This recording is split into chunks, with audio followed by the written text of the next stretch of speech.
With the ZenBook Pro, ASUS is finally starting to out-innovate Apple. Mostly that's due to the screen pad, a display that's tucked beneath the ZenBook Pro's trackpad. It's a similar concept to the MacBook Pro's Touch Bar, but it can actually be used as a tiny second monitor for basic multitasking, which obviously is potentially a lot more useful than some LC function keys.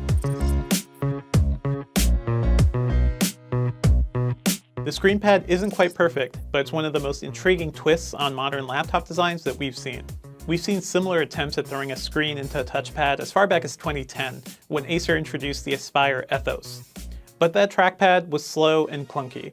The ZenBook Pro 15 takes that concept to another level.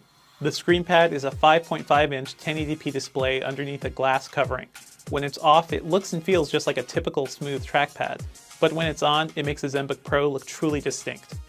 Swiping down from the top of the screen pad lets you access a collection of mini apps, including a music player, calendar, and calculator.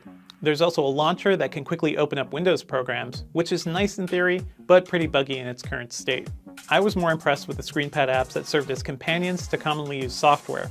The Spotify screen pad app, for example, lets you control the music you're currently playing, as well as browse through all of your playlists. Sure, you could always navigate over to the standard Spotify window, but the screen pad navigation is faster and has less of a chance of breaking your productivity flow. There's also a YouTube extension for Chrome that offers basic playback controls and Microsoft Office apps that offer a variety of useful shortcuts. You just have to pay attention to when you're mousing around while those tools are open, because it's really easy to hit something you don't mean to and end up on a YouTube conspiracy channel. Still, I found the screen pad easier to use than Apple's Touch Bar, since there's much more room to work with. Plus, ASUS didn't have to wipe out its traditional function keys. And since the screen pad is a full-fledged display, it works exactly like a secondary monitor in extension mode. Anything you pull below the taskbar on the main screen will show up in the trackpad. While it's too small for most productivity apps, I found it useful for playing YouTube and Netflix videos while I got other work done. Sure, the screen pad doesn't look as gorgeous as the ZenBook Pro's 4K monitor, but it's good enough for a quick distraction. And it's something you can't do at all with Apple's Touch Bar. As you'd expect, the ZenBook Pro has also been updated with the latest hardware, including Intel's 8th generation CPUs and NVIDIA's GTX 1050 Ti GPU.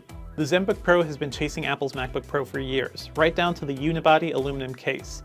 But ASUS is getting better at building hardware. This laptop feels absolutely solid and sturdy, without any of the whirring flex I saw on the ZenBook 3 a few years ago. And at 4.1 pounds, it's only a tad heavier than the 15-inch MacBook Pro. Aside from the screen pad though, the ZenBook Pro's design is pretty subtle. The closest thing to bling it has is a gold edge border around the bottom of its case. Our review unit came with a 15.6-inch 4K touchscreen display, but there's also a 1080p version available. ASUS claims they're Pantone calibrated and cover 100% of the Adobe RGB gamut, so they should be incredibly accurate. I didn't have any calibration gear on hand to verify that, but to my eyes the 4K screen simply looks great. Colors are bold and details are sharp. It's also incredibly bright, which is great for outdoor usage. Unfortunately, there's no HDR support yet. That's a shame because it would have made the screen perfect for watching Netflix's 4K HDR shows in bed. Unsurprising, given the amount of power under the hood, the ZenBook Pro didn't have any trouble handling my usual workload. It seamlessly juggled dozens of browser windows, Slack, Spotify, and Evernote. But this isn't the machine you'd get if that's your only workload. Instead, it's made for people in the content creation trenches. Based on the PC Mark 8 benchmark, the ZenBook Pro keeps up with other powerhouse machines like the Razer Blade and MSI Stealth Thin. While playing Overwatch in 1080p, it reached between 90 to 100 frames per second with ultra quality settings. The ZenBook Pro's graphics power should be more than enough for today's games at that resolution, but don't expect to play anything natively in 4K. You'll need a dedicated gaming laptop with a beefier GPU for that. Like many thin and powerful machines, you'll have to live with some fan noise once you start taxing the system. And while the GPU hovered around 85 Celsius while I was playing games, which is fine for most systems, the bottom of the machine was too hot to touch.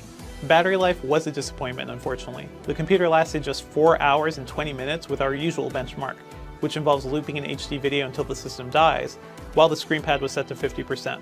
During my usual workflow, it lasted between 3 to 4 hours. I'd recommend turning off the screen pad if you're looking to conserve energy.